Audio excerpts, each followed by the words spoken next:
আলহামদুলিল্লাহ ওয়া কাফা ওয়া সালামুন আলা ইবাদিহিল্লাযীনা ইসতাফা আম্মা বা'দু ফাআউযু বিল্লাহি মিনাশ শাইতানির রাজীম বিসমিল্লাহির রাহমানির রাহিম ইন্নাস সালাতা তানহা আনিল ফাহশাই ওয়াল মুনকার ওয়ালাযিকরুল্লাহি আকবার সাদাকাল্লাহুল আযীম ওয়া ক্বালা রাসূলুল্লাহি সাল্লাল্লাহু আলাইহি ওয়াসাল্লাম আদ-দুনিয়া মালউনাহ ওয়া মালউনুন মা ফিহা ইল্লা যিকরুল্লাহ ওয়া মা ওয়ালাহ আও আলিম আও মুতাআল্লিম আও কামা ক্বালা আলাইহিস সালাতু ওয়াস সালাম। দুরূদ শরীফ পড়ি সবাই। আল্লাহুম্মা সাল্লি আলা মুহাম্মাদিন ওয়া আলা আলি মুহাম্মাদ কামা সাল্লাইতা আলা ইব্রাহিম ওয়া আলা আলি ইব্রাহিম ইন্নাকা হামিদুম মাজিদ। আল্লাহুম্মা বারিক আলা মুহাম্মাদিন ওয়া আলা আলি মুহাম্মাদ কামা বারাকতা আলা ইব্রাহিম ওয়া আলা আলি ইব্রাহিম ইন্নাকা হামিদুম মাজিদ। সুবহানাকা লা ইলমা লানা ইল্লা মা 'আল্লামতানা ইন্নাকা আনতাল আলিমুল হাকীম। আলহামদুলিল্লাহ। মুআজ্জাজ মুহতারাম মুসল্লিয়ানে কেরাম, মুরব্বিয়ানে ইজম, যুবক বন্ধুরা, ছোট বাচ্চারা,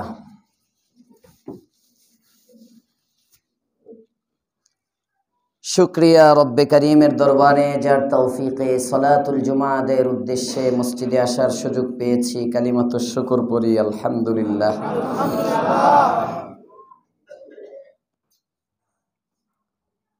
গত সপ্তাহে আলোচনা চলতেছিল পুরা দুনিয়া অভিশপ্ত, আর দুনিয়া মালউনা, দুনিয়াটার কোনো দাম নেই। আর দুনিয়া জিফা, দুনিয়া এটা একটা নাপাক মৃত প্রাণী।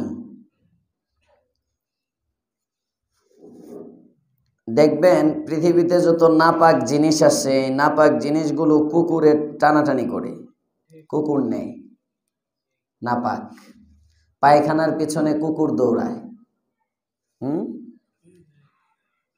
মৃত প্রাণী পড়ে রয়েছে, কুকুর যেতেছে। আর দুনিয়া জিফা, দুনিয়াটা হলো এরকম একটা নাপাক বস্তু। আর যে ব্যক্তি দুনিয়া চায়, আল্লাহ ওয়ালারা লিখেন এই ব্যক্তির দৃষ্টান্ত হলো এটা কুকুরের ন্যায়।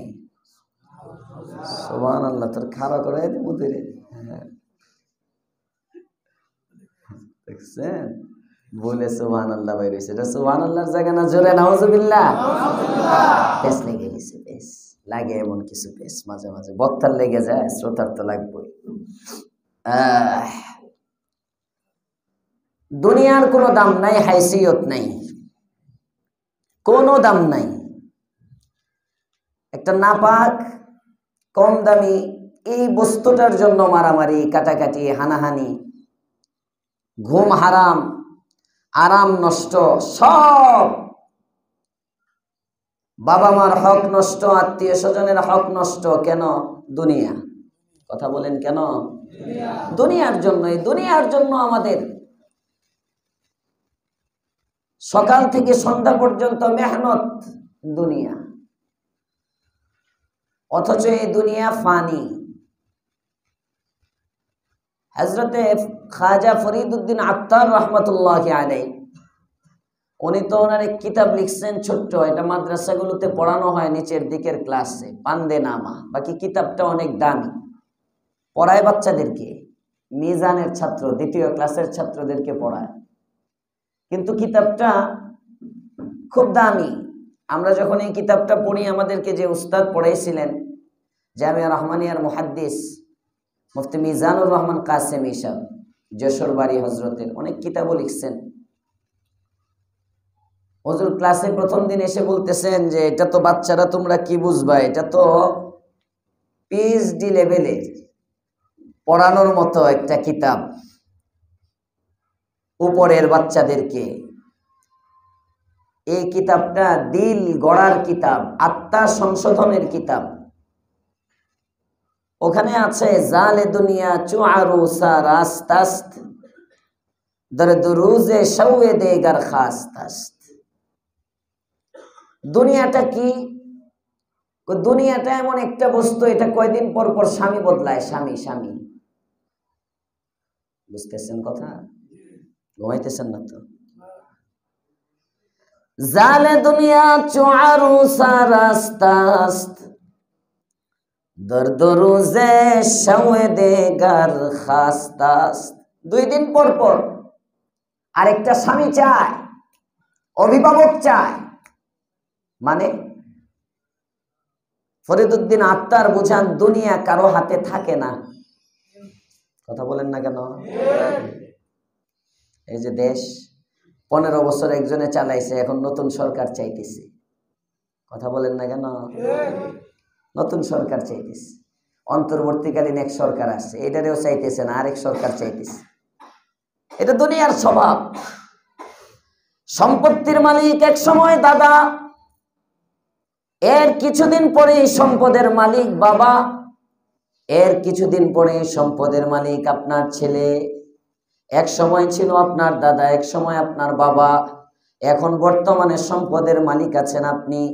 কিছুদিন পরে এই সম্পদের মালিক হবে আপনার ছেলে, এর কিছুদিন পরে এই সম্পদের মালিক হবে আপনার নাতি। ঠিক না বেঠিক? নাই কিন্তু আপনার সাথে। এটার নাম দুনিয়া। আপনার বাড়িটা আপনার নয়, আপনার গাড়িটা আপনার নয়, আপনার নামে রেজিস্ট্রিকৃত জমিটা আপনার নয়, আপনার ব্যাংক ডিপোজিট এই টাকাগুলো আপনার নয়। এজন্যই তো নমিনি রাখতে হয়। নমিনি কয় না এটারে? আমার তো অ্যাকাউন্ট নাই। নমিনি নমিনি নমিনি লাগে। আমার এক মুসল্লি আমার বলতেছে, হুজুর আপনার একটা অ্যাকাউন্ট করে দিই। সেটা নাই তো। না হুজুর করে দিই, যদি লাগে করে। ঠিক আছে করেন, পরে তো নমিনি লাগবে, তোমাকে আপনি হয়ে যান। আপনি যখন করে দিবেন আপনি হয়ে যান নমিনি। পরে বলে না হুজুর নমিনিটা নিজের আত্মীয় স্বজনের মধ্যে হইলে ভালো। পরে আমারে বুঝাইলো যে এটা। আমি বললাম এই টাকা কবে ওই মনে হয়, আপনি নমিনি হয়ে অ্যাকাউন্ট করেন, যাও আর ওই মনে কয়টা ব্যাংকে থাকবো। বাহার হাল নমিনি লাগে, কারণ আরেকজন, এটা আমার না, যে কোনো সময় এটা নাই হয়ে যেতে পারে আমার হাত থেকে। কথা বলেন ঠিক না বেঠি? এটা হলো দুনিয়ার বাস্তবতা। এই দুনিয়ার জন্য আমাদের সব, ঘুম থেকে ওঠার পরে দুনিয়া, অফিসের মধ্যে দুনিয়া, ব্যবসার মধ্যে দুনিয়া, চাকরির মধ্যে দুনিয়া, এখন মসজিদের মধ্যেও দুনিয়া। কথা বলেন না কেন? সব জায়গায় দুনিয়া। 1 ঘন্টার জন্য মসজিদে আসে, তাও 2 জনে বসে দুনিয়ার আলাপ। কে ছক্কা পিটাইছে, কে 4 মারছে, খেলাটা কেমন জমছে। তত্ত্বাবধায়ক সরকারে কি কয়, এটার নাম কি সরকার চলতেছে, এটা ভুলে যায় কেন। অন্তর্বর্তীকালীন সরকার কি করতেছে না করতেছে, নির্বাচন কবে দিব না দিব। আরে বাবারে, উপদেষ্টার অভাব নাই। পুরা দেশের 4 দোকান এখন উপদেষ্টায় ভরা। কথা বলেন না কেন? কথা বলেন না কেন? উপদেষ্টায় ভরা। আসতেছে হালুয়াঘাট থেকে, যে আজকে এক পাম্পে ওই গ্যাস নিতেছে, এখানে শুনে 2টা একটা কইতেছে যে নির্বাচন তো দিতেই হইব তাড়াতাড়ি, 6 মাসের মধ্যে নির্বাচন। আরেকটা কয় না এত তাড়াতাড়ি হইব না, অন্তত 1 বছর যাবো। বাবারে উপদেষ্টা একদম পুরা ফাও পেছাল। লাভ কি তোমার? নির্বাচনের জায়গায় হইব, তুমি নিয়ে নিজের চরকায় তেল দাও, সুবহানাল্লাহ জপ, তোমার নির্বাচন করো। কথা বলেন ঠিক না বেঠিক? ওই যে হুজুররার কামি সুবহানাল্লাহ আলহামদুলিল্লাহ। অযথা কথা, অযথা কাজ, অনর্থক বেহুদা কাজে আমাদের যে শ্রম দেই, যে টাকা পয়সা ব্যয় করি, গোয়াল টেকের মধ্যে আমি তো মাঝে মাঝে চিন্তা করি, অশ্লীলতায় পাপাচারের মধ্যে এই মহল্লায় যে টাকাগুলো ব্যয় হয়, এই টাকাগুলো পাপে ব্যয় না করে এটি যদি মসজিদে দান করছো, মসজিদের সামনে এতদিন টাইলস হয়ে যেত। আসতে কোন কেন ঠিক? খুব কম বিয়েই গোয়াল থেকে হয় যে বিয়ের মধ্যে গায়ে হলুদ হয় না, খুব কম বিয়ে গোয়াল থেকে। আমি থাকি না, বাকি খবর তো পাই টুকটাক। তো গায়ে হলুদ করলে এরপরে আবার চিন্তা করে গায়ে হলুদ হবে, এটার সাথে যদি একটু ডান্স, এরপরে বাজনা, আওয়াজ টাওয়াজ না হয়, এলাকায় যদি জানান দেওয়া না যায় আমার মেয়েটারে বিয়ে দিতেছি, এলাকার মানুষ যদি না জানে আমার ছেলেকে বিয়ে করাচ্ছি, এলাকার মানুষ যদি না বুঝে, তো কেমনে হয়? বিয়ে হইলো নাকি? বিয়ে মানেই তো জানতে হবে। হ্যাঁ, বিয়ে মানেই জানতে হবে, তবে জানানোর জন্য সুরত কি?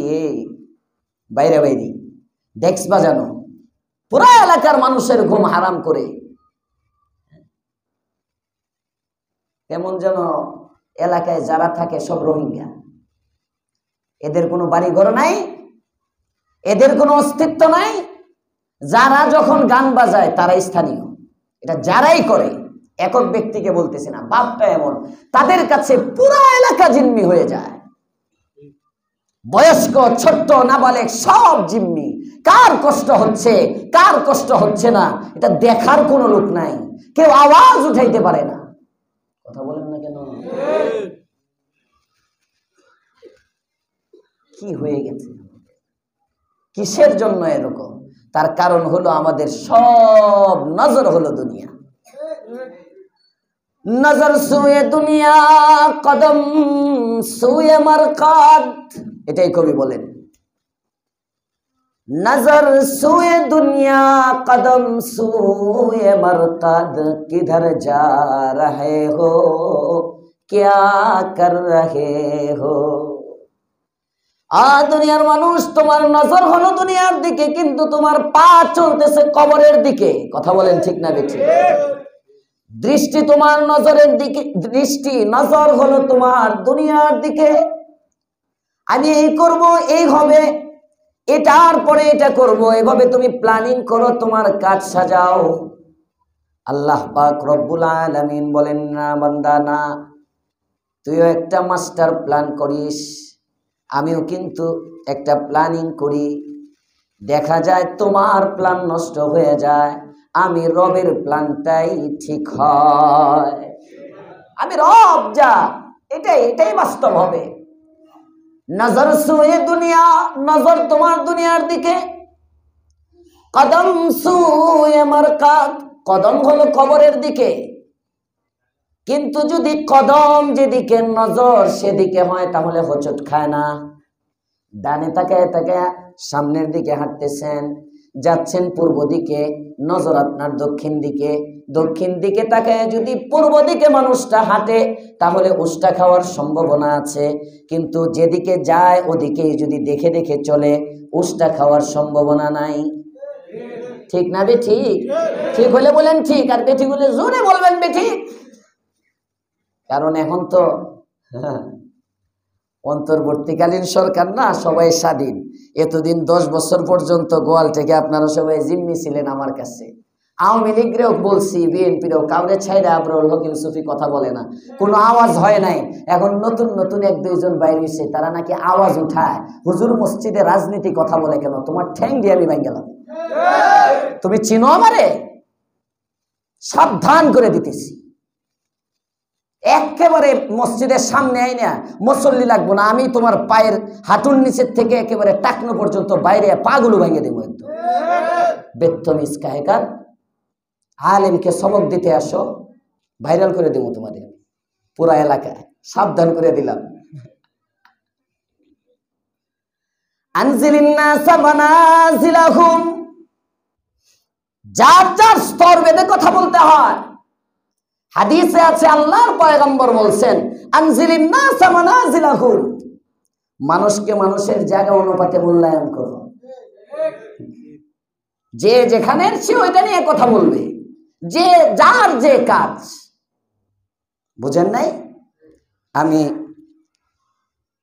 আরো 1-2 বছর আগে মতো না, 1-2 বছর আগে মনে হয়, ওই যে মোতাওয়াল্লি সাহেব সামনে এসে কয়েকদিন বসছিলেন নামাজ পড়তে, এখন তো ওইদিকে বসে। আমি বলছি আপনি সামনে বইবেন, তো কয়েকদিন মোতাওয়াল্লি সাহেবের একটু, শুধু মোতাওয়াল্লি সাহেবের প্রশংসা না, আমি আমার পুরা কমিটির প্রশংসাই করি। যখন যে প্রশংসার কাজ করে আমি ওই সময় এটার প্রশংসা করি, এবং আমার প্রত্যেকটা কাজ আমি চেষ্টা করি। দেখবেন আপনারা যদি খেয়াল করেন, আমি সমস্ত মুসল্লিদের সাথে বসে বসে মুসাফা করি। আমার সভাপতি সাহেব যদি আমার কাছে আসে আমি দাঁড়িয়ে যাই, উনি মুরব্বী মানুষ, আমার মসজিদের সভাপতি হিসাবেই না, মুরব্বী, আমাদের সবার মুরব্বী, বয়স্ক মানুষ, মসজিদের মুরব্বী, উনি আসে, ওনার পায়ে ব্যথা, ওনার ঝুঁকতে কষ্ট হয়, উনি বসে আমার সাথে মুসাফা করবে। ওনাকে এই কষ্টটা দেওয়ার আমার দরকার কি? ওনার সামর্থ্য থাকতো, মানে সত্যি ওইরকম জোয়ান থাকতো, বসতো, বসে মুসাফা করতো, কিন্তু উনি যখন আমি দেখি যে উনি মুসাফা করতে আসতেছে, আমি দাঁড়াই ওনার যেন কষ্ট না হয়। এখন যদি কেউ বলে সভাপতি দিকে দাঁড়াই গেছে চাকরি লম্বা করার জন্য, পাগল বুঝে না। সম্মানী মানুষকে সম্মান দিতে হয়, এটাও সুন্নাত। আনজিলিন নাসা মানাজিলাহুম, প্রত্যেক জুমায় আমি দোয়া করি, শুধু আমার এই জুমায় না, বাহিরেও আমার দোয়াগুলোতে আমার বদ্রী সদস্যদের জন্য আমি দোয়া করি। আমার মসজিদের জায়গা দিচ্ছেন জয়নাল সাহেবের জন্য আমি দোয়া করি। জয়নাল এই হুজুর মতো ফার্ম দেয়, বড় লোক মানুষ তো, এখন হুজুর চিনলেন না রে। হুজুর যার কাছে যায়, যেখানে যায়, যার জন্য দোয়া করে বা যা করে, আল্লাহকে সাক্ষী রেখে বলতে পারি আমি দুনিয়ার মোহ, দুনিয়ার লোভে ওখান থেকে আমার কিছু হবে, আমার বিলকুল কোনো কিছু আমার নাই। আমার নিজেরটা দিয়ে আমি আলহামদুলিল্লাহ চলতে পারবো, আলহামদুলিল্লাহ। আমি মোতাওয়াল্লি পরিবারের জন্য দোয়া করে, লাভ কি হয়েছে জানেন? লাভ এই যে এখানে একটা ওরস হইতো, এই ওরসটা বন্ধ। এখানে একটা দোয়া, ওরস তো না, মানে একটা দোয়ার আয়োজন হইতো, খাওয়া হইতো, এটা বন্ধ। কারণ আমি বলছি আপনারা এনে দোয়া করে কি করবেন? এনে করবেন মাসে একদিন করবেন বা বছরে একদিন করবেন। আমি তো প্রতি সপ্তাহ প্রতি তাফসিরে এখানে দোয়া হবে 20-50 জন নিয়ে, আর মসজিদ ভর্তি মুসল্লি নিয়ে কান্নাকাটি করে দোয়া হইতেছে। দোয়াই তো দরকার, জয়নাল সাহেবের কবরেই তো কিছু যাওয়া দরকার। কথা বলেন ঠিক না বেঠিক?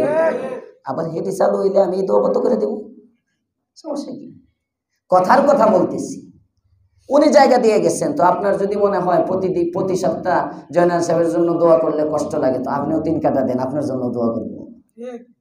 একেবারে কত দোয়া লাগে আপনার, দিবেন, দেন না, জায়গা দিলে আপনার জন্য করব। আমরা কামি দোয়া করা, কাজী দোয়া করা। আল্লাহ বুঝার তৌফিক দাও, বলেন আমিন। তো 1-2 বছর আগে ওই সময় একজন বলতেছে, আমার কাছের মানুষ, যে মোতাওয়াল্লি সাহেবের জন্য একটু দোয়া টোয়া করতেছেন তো, মাঝে মাঝে বলেন, এই জন্য ওনার একটু ভাব আইতেছে, চলাফেরায় ওনার একটু ভাব আসতেছে, একজন বলতেছে। পরে আমি বললাম যে ভাবের মানুষই তো উনি, সমস্যা কি? ভাবের যোগ্য ভাব আসবে, সমস্যা নাই, বাদ দেন। আনজিলিন নাসা মানাজিলাহুম, প্রত্যেক সভাপতির একরকম মর্যাদা, মোতাওয়াল্লির একরকম মর্যাদা, সেক্রেটারির একরকম মর্যাদা, সহসভাপতি, ভাইস প্রেসিডেন্ট, সিনিয়র একরকম মর্যাদা, সদস্য একরকম মর্যাদা, ক্যাশিয়ার একরকম মর্যাদা। কথা বলেন না কেন?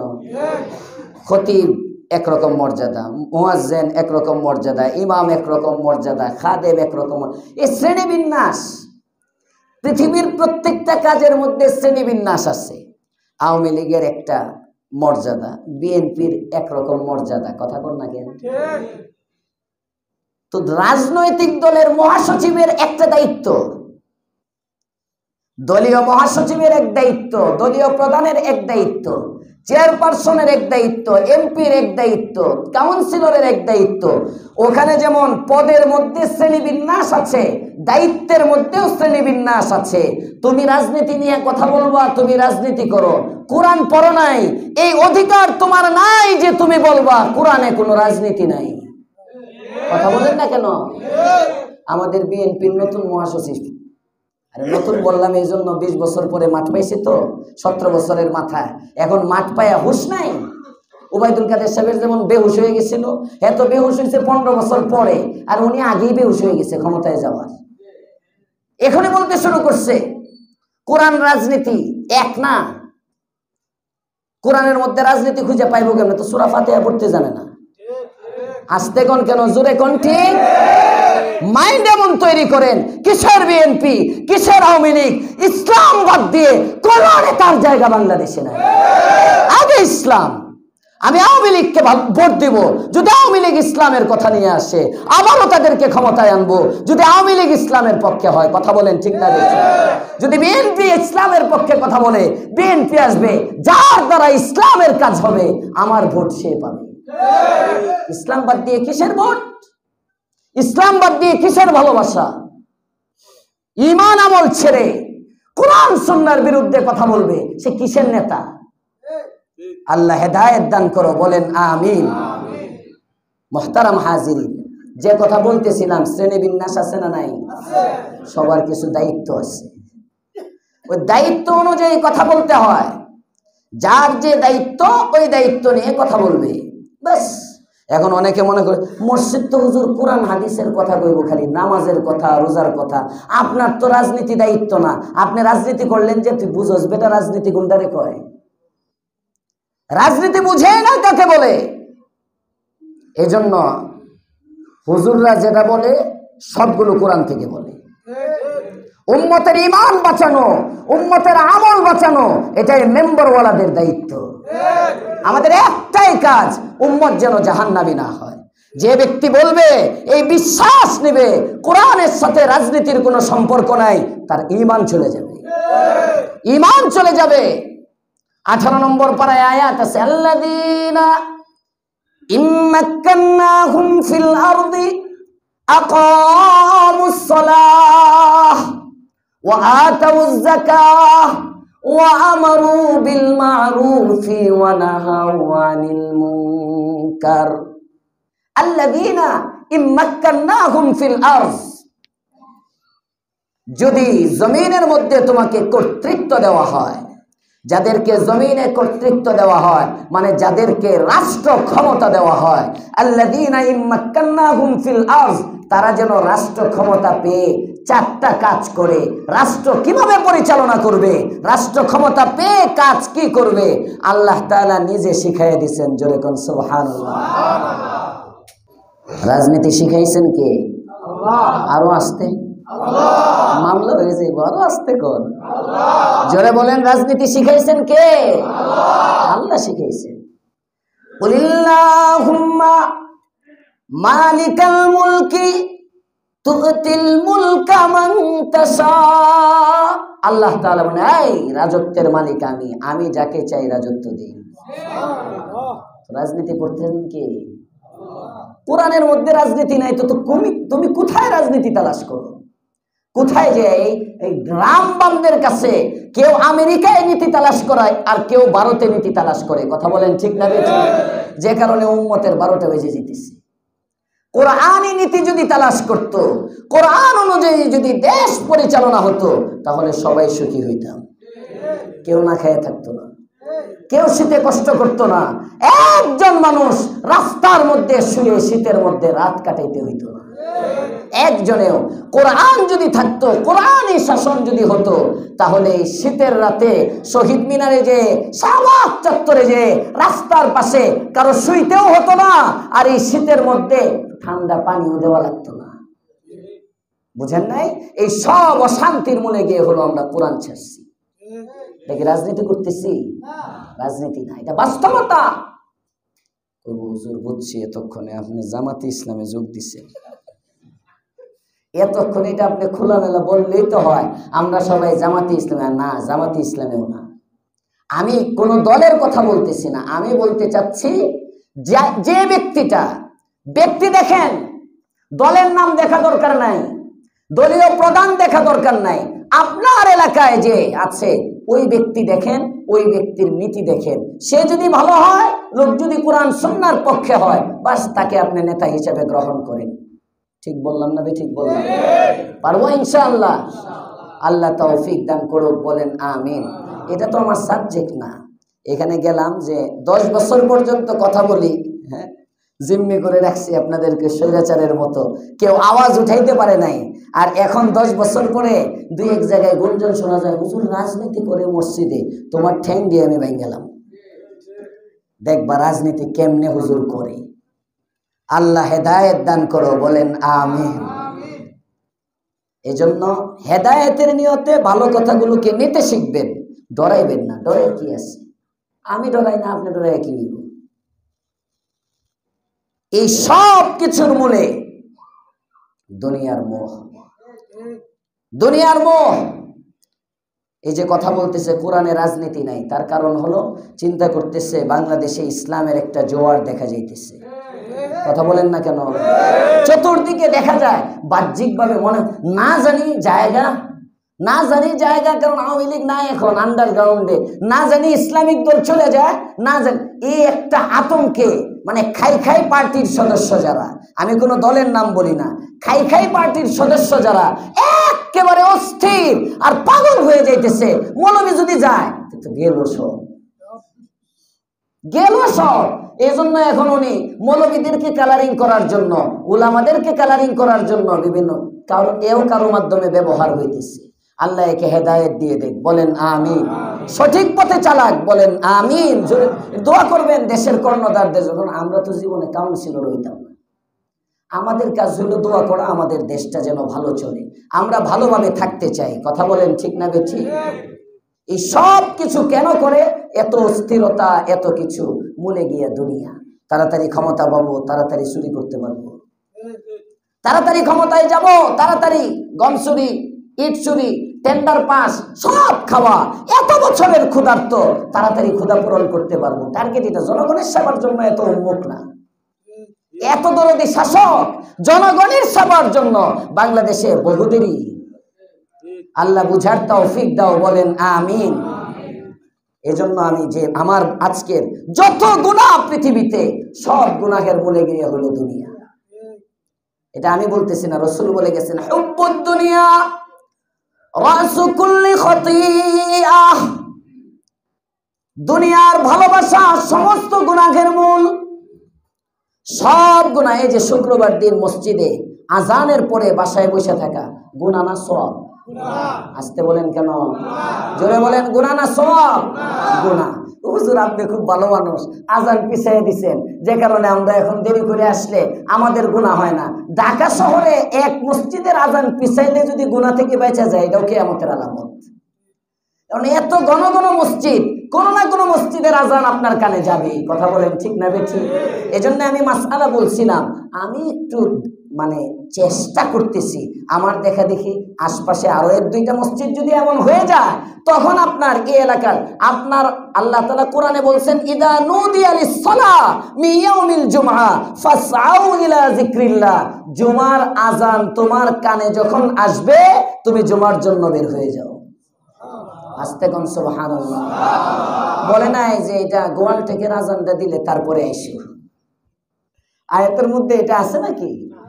ইজা নুদিয়া লিস-সালাতি মিন ইয়াউমিল জুমআতি মিন গোয়ালটেক। হ্যাঁ, এমন কিছু তো নাই। যেহেতু গোয়ালটেক মসজিদের এটা নাই, সুতরাং যে কোনো আজান আপনার কানে যখন যাবে, ঘরে বসে থাকার কোনো সুযোগ নাই। আমি চেষ্টা, তাহলে হুজুর আপনি পিছায় লাভ কি হলো? আমি চেষ্টা, গুনাহ থেকে বাঁচানোর জন্য। আমার দিল যে অস্থির, আমার একটা মুসল্লি আমার চোখের সামনে জাহান্নামে যাবে, আমি কেন যেন পারি না। এটা কেউই পারে না, শুধু আমি না, অন্য আলেম কেউই পারে না। এই দরদটা তো রাসূলের দরদ। আমাদের একটাই কাজ, উম্মত কিভাবে জান্নাতে যায়, এই ক্ষণস্থায়ী দুনিয়া নিয়ে আমাদের চিন্তা নাই। আপনার দুনিয়া কেমনে পার করবেন না করবেন এইসব হুজুরদের দায়িত্ব না। আপনার আখিরাতটা কিভাবে সাজাবেন এটা নিয়ে হুজুরদের মাথা ব্যথা। কারণ দুনিয়া 60, 70, 80, 100 বছর কোনো না কোনো ভাবে বাবা কাটবেই। কথা বলেন ঠিক না বেঠিক? এই যে বছর, ওই দিন রমজান গেল, আরেক রমজান চলে আসছে। কিভাবে বছর চলে যাচ্ছে, চোখের পলকে বছর চলে যায়। মনে হয় না অনেক দিন হয়ে গেছে। আরে 5ই আগস্ট মনে হয় পরশুদিন নেত্রী পালাইছে, পরশুদিন নেত্রী পালাইছে, লাগতেছে এরকম গত সোমবারে বোধ পালাইছে। মাস কয়টা? August, September, October, November, December, January, February, হায় হায় জানুয়ারি, 6 মাস হয়ে গেছে। 6 মাস হয়ে গেছে, প্রায় কিছু এদিক সেদিক 6 মাস হয়ে গেছে, কিন্তু সময় কিভাবে যায় বুঝতেই পারতেছেন না। এভাবে আপনার হায়াত কিন্তু বরফের পানির মতো গলতেছে। জীবন চলে যাবেই। 80-100 বছরের জীবন খেয়ে না হয়তো একটু দুঃখে কিংবা সুখে। কথা বলেন না কেন? জীবনটা যাবেই বাবা, যাবেই। জীবন যাবেই, এটা কাটবেই। এটা তো অস্থায়ী, অস্থায়ী। কোনো না কোনো ভাবে এই সময়টা পার হয়েই যাবে, কিন্তু এর পরের সময়টা তো স্থায়ী। এর পরের হায়াতটা আবাদিউল আবাদ, ওটা চিরস্থায়ী, ওটার আর শেষ নাই। মৃত্যুর মাধ্যমে যে একটা জীবনের শুরু, ওইটার শেষ নাই। আপনি এই ক্ষণস্থায়ী জীবনের জন্য যে এত কিছু করলেন, ওইটার জন্য কি করলেন? ওই জীবনে আপনার কি করবেন? কবরের মধ্যে অন্ধকার কিসের দ্বারা দূর হবে? পুলসিরাত কোন বাহনের দ্বারা পার হবেন? মিজানে ডান পাল্লাটা কিসের দ্বারা বাড়ি করবেন? হুজুর অনেক মোটা, দাঁড়ায় যাবো পাল্লার মধ্যে। 120 কেজি ওজন আমার, আপনি না 42 কেজিও না, আমার 120 কেজি ওজন, দাঁড়ায় যাবো পাল্লা একটা ডাইবে যাবো। আপনি না একদিন বয়ানে বলছিলেন আমল ওজন করবে, আমল নামা ওজন করবে, ব্যক্তিরে ওজন করবে। মোটা তাজা যারা তারা পাইলাম হাদিস। বুঝেন, একটু স্বাভাবিকভাবে চিন্তা করেন। ওখানের জন্য কি করলেন? দুনিয়ায় গরমের মধ্যে রোদ্রে যখন বের হয়, অফিসে যায়, অফিসে গেলে ওখানে ওই পানির ব্যবস্থা আছে, বিভিন্ন রাস্তাঘাটে পানির ব্যবস্থা আছে। উন্নত দেশগুলোর মধ্যে তো কোনায় কানায় পানি, গরম যে সমস্ত রাষ্ট্রে বেশি, পানির ব্যবস্থা আছে। মসজিদে আসবেন, মসজিদ কর্তৃপক্ষ আপনাদের জন্য পানির ব্যবস্থা করে রাখছে। এই যে এত বড় হাসরের মাঠ, সূর্য তো এখন লক্ষ লক্ষ মাইল দূরে, মাত্র আধা হাত উপরে যখন সূর্য আসবে, পুরা সূর্যের তাপটা মাথার উপর পড়তে থাকবে। নিচে তামার মতো গরম, উপরে গরম। এই যে পুরা পৃথিবীকে তামা বানায়া এর উপর আপনাকে দাঁড়া করে দেওয়া হবে, কেমন গরম লাগতে থাকবে। হাউজে কাউসারের জন্য কি করলেন? ওই দিন যে পানি কিনবেন, ওই দিন যে পানি আছে, পানি নাই তা না, কিন্তু ওই পানিটা তো সবাই পাবে না, পাইকারি পানি না। ওই পানির জন্য বিশেষ লোক লাগবে। ওই কোটায় কি কোনো নাম লেখাইছেন কিনা? কোটা কোটা আছে না? আগে যেমন চলছে মুক্তিযোদ্ধা কোটা, সব এখন ওই যে জুলাই আগস্টের বিপ্লবের সমানে কোটা। কোটার পিছেই থাকবো বাঙালি, কোটা ছাড়া কিছু নাই। কোটার কোটা। আপনি কোন কোটায় নাম দেন? দুনিয়ার কোটা তো একটাও আমাদের বাগে নাই, এখন আখেরাতের কোটায় নাম দেন। হাউজে কাউসারে পানি পান করার জন্য কি করলেন? কথা বুঝতেছেন? এই সব কিছু মিলে, এই সব কিছু মিলাইয়া দুনিয়া আমাদের যত লোভ কমবে, আখেরাতের লোভ আমাদের তত বাড়বে। কথা বলেন না কেন? উপর থেকে নিচে অনেক মানুষ বসা, নিচে সাথীরা আছি, উপর থেকে মনে হয় কেউ থুতু ফেলতেছেন। থুতু এটা পবিত্র জিনিস, এটা সোজা ভিতরে গিলা ফেলবেন বরকত মনে করে, কেউ ফালাইবেন না। এটা আল্লাহ তাআলা মিষ্টি করে দিছে, জোরে কন্যা সুবহানাল্লাহ। এই থুতুর ওয়াজ করলে তো 1 ঘন্টা লাগবে, আরেকদিন থুতুর ওয়াজ করবো ইনশাআল্লাহ। ওয়াজের সাবজেক্টই থাকবে থুতু। কেন আপনি ফালাইতেছেন? আপনার এটা দেখেন, মুখের ভিতরে এটা আল্লাহ ইচ্ছা করলে লবণাক্ত করে দিতে পারতেন। চোখের পানি কিন্তু নুনাক্ত, লবণাক্ত। চোখের পানি লবণের, আর মুখেরটা আল্লাহ তাআলা মিষ্টি করে দিচ্ছেন। জোরে কোন সুবহানাল্লাহ। যাতে তোমার ভিতরেরটা তুমি ভিতরেই রাখতে পারো, বাহিরে ফেলায় মানুষকে কষ্ট না দাও। এখন কিছু আছে বুঝে না মানে থু থু থু। রমজানে এটি আরো বেশি করে, রমজানে বেশি করে রাস্তায় আপনার থুতুটা আরেকজনের গায়ে যদি পড়ে কবিরা গুনাহ করলেন। ইজায়ে মুসলিম হারাম। একজন মুসলমানকে কষ্ট দেওয়া হারাম।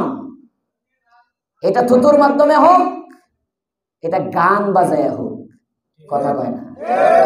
এই যে গতকালকে বাজাইছেন এলাকার মধ্যে, যেই বাজাইছেন, এটা আমার মহল্লায় কিনা আল্লাহ জানে, এটা বোধ অন্য এরিয়ার, আমরা এরিয়ার। আরে এতভাবে মাপ টাপ চায় বলার পরেও হয়, হোক, করেন, যেভাবে মন চায় করেন, করেন, যার যেভাবে মন চায় চলে, কোনো সমস্যা নাই। আপনার কবরে আমি যাব না তো বাবা, আপনার কবরে আপনাকেই যেতে হবে। বাকি আপনি নিজে গুনাহ করেন, আজকে পায়ে ধরে বলি, আপনি আরেকজনকে নিয়ে জাহান্নামী হয়েন না, এই অধিকার আপনাকে কেউ দেয় নাই। আপনার পাশের বাড়িতে একজন নামাজি ব্যক্তি থাকতে পারে, এমন ব্যক্তি আপনার পাশের বাড়িতে থাকতে পারে যে লোকটা গান শুনে না, যে লোকটা টিভি দেখে না, সে তার কানগুলোকে পাক রাখতে চায়, সে তার চোখগুলোকে পাক রাখতে চায়। আপনি যে তাকেও জোর করে গুনাহগার বানাইলেন, সে ইচ্ছা করলে কানে এভাবে বন্ধ করে রাখলেও তো আওয়াজ যায়, ডেস্কের আওয়াজ, কোনোভাবেই পারতেছে না। আপনি আপনার গুনাহটা আল্লাহ তাআলা পর্দার আড়ালে মাফ করে দিতে পারে।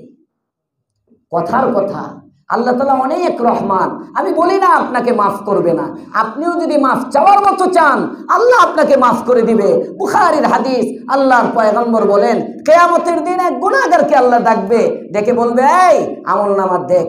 সে আমলনামায় দেখবে সব গুনাহ গুনাহ গুনাহ, নেকি নাই। চেহারা এক একবার বিবর্ণ হবে। আল্লাহ তাআলা বলবে, তুই এটা করছিলি? হ্যাঁ করছিলাম। করছিলাম। ছোট ছোট ছোট ছোট গুনাহগুলো প্রথমে দেখাবে, বান্দা শিকার আসবে। আল্লাহ তাআলা বলবে, যা, আমার একটা নাম শুনছিলি না, রহমান রহিম, আমি না বান্দাকে মাফ করি, তোর জীবনের গুনাহগুলো আমি মাফ করে দিলাম। কাউরে বলিস না, আমি যে তোরে মাফ করছি কাউরে জানাইস না, আমি বিশেষ ক্ষমতা বলে পর্দার আড়ালে তোকে মাফ করে দিলাম। আমি ধরে নিলাম আপনি সেই ভিআইপি পারসন, আপনাকে আল্লাহ মাফ করে দিল, কথার কথা আপনাকে মাফ করে দিল। কিন্তু ওই ব্যক্তিটা যখন জাহান্নামে যাবে, এরকম তো একজনকে মাফ করবে মাত্র, সবাইকে না। এই অফার সবার জন্য না, এই অফারটা একজনের জন্য, একজনকে এইভাবে মাফ করবে। ওই যে জাহান্নাম থেকে, আল্লাহ একটু জান্নাতটা দেখাও, একটু বাতাসটা যদি খাইতাম, একটু জান্নাতটা যদি দেখতাম, আল্লাহ দরজা পর্যন্ত যখন আনছো ফিরাইবা কেমনে, একটু ভিতরটা কেমন দেখতাম। আল্লাহ তাআলা কইবো, যা ভিতরে ঢুক। এবার কইবো, আল্লাহ তুমি ঢুকাইছো, বাইর করবা কেমনে? সুবহানাল্লাহ বলে না? লম্বা হাদিস এগুলো, বুখারীর হাদিস, মুসলিমের হাদিস, সিয়াসিত্তার হাদিস, বাইর করবা কেমনে? আল্লাহ কয়, না, আমি জান্নাতে ঢুকাইলে তো আসলেই বাইর করতে পারি না, আমার দয়া মায়া অনেক বেশি, যা তোরে জান্নাত দিয়ে দিলাম। এখন যদি আমরা মনে মনে মন কলা খাই, তাহলে এমনি আমি যাবো গা। সবাই যদি এইভাবে জান্নাতে যাওয়ার স্বপ্ন দেখি, হবে না তো বাবা, এটা মাত্র একজনের জন্য। এই অফারগুলো সীমিত সময়ের জন্য, বিশেষ ব্যক্তির জন্য, এক ব্যক্তির জন্য। ধরে নিলাম ওই এক ব্যক্তি আপনি, আপনাকে মাফ করে দিল, কিন্তু যে ব্যক্তিটাকে আপনি গুনাহগার বানাইলেন, যে ব্যক্তি, বান্দার হক আল্লাহ মাফ করবে না, আল্লাহ নিজের হক মাফ করবে, বান্দার হক মাফ করবে না। আপনি যে আরেকজনকে গুনাহ করাইলেন, আরেকজনকে যে আপনি গুনাহ করাইলেন, এটা কিন্তু মাফ হবে না, ভালো করে মনে রাখবেন। এটা ওই ব্যক্তি জাহান্নামে যাবে। আপনার আল্লাহকে বলবে, আল্লাহ আমি চাই নাই, এর কারণে হয়েছে আমার আমল নামায়, এর কারণে হয়েছে। আপনার জান্নাতের নাম কাইটিয়া মানে দেওয়ার, আবার এর জান্নাতের বদলা দিয়ে আপনি আবার জাহান্নামে হবেন। হিসাব নিকাশ করে কাজ করেন বাবা। দুনিয়ার ভালোবাসা সমস্ত গুনাহের মূল। দুনিয়ার ভালোবাসা কমাবো ইনশাআল্লাহ। বলতেছিলাম, এই যে জুমার মধ্যে আসা, আগে আগে আসা, ঘরে থাকা আজানের পরে কবিরা গুনাহ। বলেন, ঘরে থাকা আজানের পরে কবিরা গুনাহ। ঘরে বসে থাকে কেন? দুনিয়া। ঘরে বসে থাকে কেন? দুনিয়ার মুখে। যদি আল্লাহর ভালোবাসা থাকতো, তাহলে তো আজানের পর পরে 12টায় মসজিদ ভরে যেত। কথা বলেন, ঠিক না বেঠিক? একদম ভরপুর হয়ে যেত। কারণ আমার আল্লাহ বলছেন, আজানের আওয়াজ তোমার কানে গেলেই ফাসআউ ইলা যিকরিল্লাহ, এবার মসজিদের দিকে যাও। ঘরে বসে তেলাওয়াত করতে পারবো, কোনো কাজ করতে পারবো না, কাজই হলো মসজিদে যাওয়া। মুহতারাম হাজিরিন, এজন্য আমাদের উচিত আমরা দুনিয়া বর্জন করি। দুনিয়া বর্জন করলে চলবো কিভাবে? দুনিয়া বর্জন করব মানে কলবের মধ্যে দুনিয়াকে জায়গা না দেই। আমার শরীরে দুনিয়া থাকবে, আমার মাথায় যে টুপি, এটাও তো দুনিয়া। কোট গায়ে দিলাম, এটাও দুনিয়া। পাঞ্জাবি পায়জামা দুনিয়া, পকেটে টাকা আছে দুনিয়া, রিক্সা ভাড়া লাগবে দুনিয়া, বাজারে যাব দুনিয়া, ঘরের মধ্যে খাবার দুনিয়া, সব দুনিয়া দুনিয়া লাগবে। দুনিয়া ছাড়া চলতে পারবো না। তবে দুনিয়া বর্জনের উদ্দেশ্য হলো দুনিয়া আমার শরীরে থাকবে, শরীরে, কলবে থাকবে সবাই বলেন দিলে থাকবে কে? আল্লাহ। দিলে যেন দুনিয়া না হয়। আবদর কষ্টি হালাকে কষ্টি আস্ত, আবদর কষ্টি হালাকে কষ্টি আস্ত, আবে দরিয়া জের কষ্টি পুষ্টি আস্ত। হযরত আরিফ রুমি বলেন, দুনিয়ার মানুষ, দুনিয়াটাকে এমন ভাবে ব্যবহার করো যেমনি ভাবে নৌকা, জাহাজ, স্টিমার গুলো পানির মধ্যে চলে, পানি নৌকার নিচে থাকে, জাহাজের নিচে থাকে, স্টিমারের নিচে থাকে। পানি যতক্ষণ পর্যন্ত নৌকার নিচে থাকে, জাহাজের নিচে থাকে, লঞ্চের নিচে থাকে, ততক্ষণ পর্যন্ত পানিটা তার উপকার পৌঁছায়। কিন্তু যদি নৌকাটা ছিদ্র হয়ে পানি নৌকার ভিতরে ঢুকে যায়, জাহাজ ছিদ্র হয়ে যদি পানি নৌকার ভিতরে ঢুকে, জাহাজের ভিতরে ঢুকে, লঞ্চ ছিদ্র হয়ে যদি লঞ্চের ভিতরে পানি ঢুকতে থাকে, তাহলে যে পানি এতক্ষণ তার জন্য উপকারী, ওই পানিটাই তার জন্য ক্ষতিকর। দুনিয়াটা এমন। দুনিয়াকে পানির মতো ব্যবহার করো, দুনিয়াকে কলবের বাহিরে রাখো, দুনিয়া তোমার উপকারে আসবে। দুনিয়া দ্বারা তুমি আখিরাত কামাইতে পারবা। আর দুনিয়া যদি দিলের মধ্যে জায়গা দাও, তাহলে তোমার আখিরাত নষ্ট হয়ে যাবে, আখিরাত বরবাদ হয়ে যাবে, আর সমাজের মধ্যে গুনাহ বাড়বে। এজন্য রাসূল বলেন, আদ-দুনিয়া মালউনা ওয়া মালউনুন মা ফিহা। দুনিয়া এটা বর্জন করো, আই মাতরুকা। দুনিয়া এটা রাখার জিনিস না, ছাড়ার জিনিস। রাখবা কি? যিকরুল্লাহ। সুবহানাল্লাহ বলেন। কয় জিনিস থাকবে? 4 জিনিস। বলেন কয় জিনিস? 1 নম্বর হলো যিকরুল্লাহ। যিকরুল্লাহর প্রথম ব্যাখ্যা গত সপ্তাহে বলছিলাম, নামাজ। যিকরুল্লাহর প্রথম ব্যাখ্যা কি? নামাজ। নামাজ হলো সবচেয়ে বড় জিকির। নামাজ সবচেয়ে বড় জিকির। নামাজ সবচেয়ে বড় জিকির। আর নামাজি ব্যক্তি আল্লাহ তাআলার সবচেয়ে প্রিয়। এই রজবের চাঁদ চলতেছে, রজব মাসে আল্লাহ পাক রব্বুল আলামিন মেরাজে নিয়ে, আরশে আজিমে নিয়ে আল্লাহ তাআলা আমাদের জন্য বন্ধুর মাধ্যমে নামাজ হাদিয়া পাঠিয়েছেন। সুবহানাল্লাহ। উম্মতে হাদিয়ার নাকদরি করে। প্রধান উপদেষ্টা না, কাউন্সিলর যদি একটা ক্রেস্ট দেয় 300 টাকা দামের, 300 টাকা দামের একটা ক্রেস্ট যদি কাউন্সিলরের পক্ষ থেকে আসে, ওরে বাবা রে বাবা, এই ক্রেস্ট একেবারে হেফাজতে রেখে দিবে কাচের ভিতরে। কথা বলেন না কেন? খুব হেফাজত করো, কারণ ওখানে লেখা আছে অমুকের পক্ষ থেকে সম্মাননা স্মারক। ওখানে কাউন্সিলরের নাম আছে, ওখানে এমপির নাম আছে। এই সমস্ত হাদিয়ার এত দাম, অথচ 300 টাকা দামের একটা স্মারক। 300 টাকা দিয়ে বানায় আনছে, 200 টাকা দিয়ে বানায় আনছে, 1000-1200 টাকা দিয়ে বানায় নিয়ে আসছে। আর নামাজটা আল্লাহ তাআলা নবীর মাধ্যমে পাঠিয়েছেন। এটা আমাদের সম্মাননা স্মারক। নামাজ আমাদের সম্মাননা স্মারক। এই উম্মতের জন্য আরশে আজিমে নিয়ে আল্লাহ তাআলা বন্ধুর মাধ্যমে নামাজ দিলেন। এটা আমাদের সম্মাননা স্মারক। জোরে কোন সুবহানাল্লাহ। এটার মাধ্যমে আমাদেরকে সম্মান দিলেন। কোন নবীকে, পূর্ববর্তী কোন নবীর উম্মতকে নামাজ উপরে উঠাইয়া দেন নাই, জমিনে পাঠাইছে। আমাদের নবীকে 70,000 ফেরেশতার মাধ্যমে সামনে, ডানে, বামে, পিছনে আহলান সাহলান মারহাবান তৈবা স্লোগানে স্লোগানে মুখরিত করতে করতে 7 আসমান পাড়ি দেওয়া, সিদরাতুল মুনতাহা পাড়ি দেওয়া, আরশে আজিমে রবের সাথে একান্ত কথোপকথনের পরে আল্লাহ তাআলা হাদিয়া হিসাবে আমাদের জন্য পাঠাইছেন নামাজ। সুবহানাল্লাহ কইলে হইব না? নামাজ পড়তে হইব, পড়বো নামাজ ইনশাআল্লাহ। আজকে না বললে বেইজ্জতি হই কিনা, দরকার নেই, দরকার নেই। হ্যাঁ, বলতে নিছিলাম আসরের নামাজে 2 তলাটা অন্তত ভর্তি দেখতে চাইছিলাম। পারা যাইব ইনশাআল্লাহ? হ্যাঁ, পারবেন? পারবেন? এলাকায় তো থাকে সবাই। এই জুমার নামাজ শেষ হবে, ঘুমাইবেন। অন্তত আসরের নামাজে এই এক কাতারও হয় না। গত কয়েক সপ্তাহ ধরে, আগে হইতো, গত কয়েক সপ্তাহ ধরে দোতলায় মুসল্লি উঠে না। অন্তত আজকে আসরের নামাজটা প্রতিদিন যাই করেন। যারা এলাকায় থাকবো জামাতে পড়ার নিয়ত করি ইনশাআল্লাহ। পারবো সবাই ইনশাআল্লাহ? রাস্তায় যারা আছে পারবো তো ইনশাআল্লাহ? আল্লাহ তৌফিক দান করেন, আমিন। ওয়া আখিরু দাওয়ানা আলহামদুলিল্লাহি রাব্বিল আলামিন। তাফসীর হবে বাদ এশা ইনশাআল্লাহ।